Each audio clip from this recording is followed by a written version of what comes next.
NewsTalk Nutritionist Kim Ross joins me now to talk all about your immune health. First, we want to break things down and let's give people an idea what the immune system is for those that don't know. Well, it's actually pretty complex.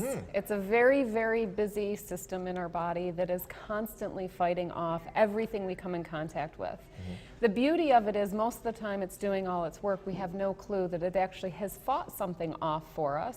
And we don't really see the effects until maybe we get the cold or flu or come down with E. coli or something like that from food, because right? it can happen, right? But it's very busy all the time, really fighting off those invaders that we're constantly coming in contact with just due to normal everyday life. Right.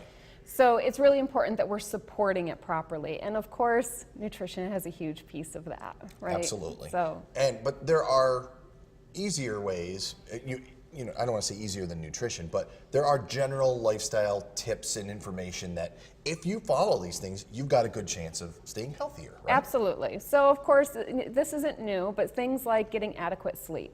The body needs to take time to rest and repair itself. So sleep is very important. Stress management is very important. I know we've talked a lot about this on the show. On and off camera, yes. But the stress piece of it is more, we can't get rid of stress, but how we deal with it can be different because stress definitely weakens our immune system. Everybody has probably been there where they've had a high level of stress and boom, that cold kicks in, right? So really helping to find ways to decompress and be able to manage stress is important.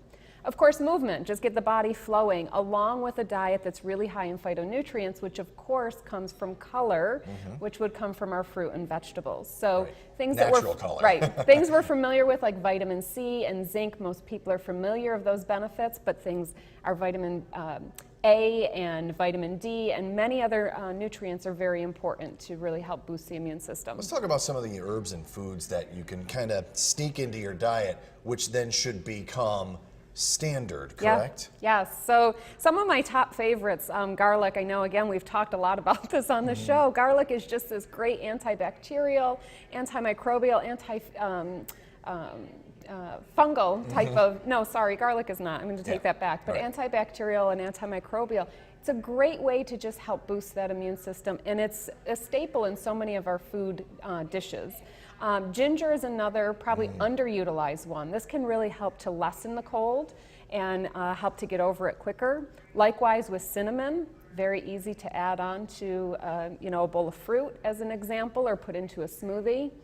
And then another favorite I have is turmeric. I think that's an underutilized spice in our culture in particular, where it's very common in some other cultures like the Middle Eastern cultures. And two I didn't sneak on there, and I forgot to put them up, is echinacea and elderberry. Yes, so some common herbs. Matter of fact, elderberry is very commonly used in a lot of cold or cough syrups to help lessen that time frame. And echinacea, while very well known and utilized for the immune system, caution with herbs. You always want to be careful. There can be contraindications with certain medications or certain conditions. So before jumping into some of the herbs, you definitely want to make sure that you do some cross-referencing and checking to make sure it's okay. And with 10 seconds left, the best way to do it is to do all of these things together. Combine good practices and good eating habits. You got it. All right, sounds good. Good to see you as always, Kim. You too. Thanks.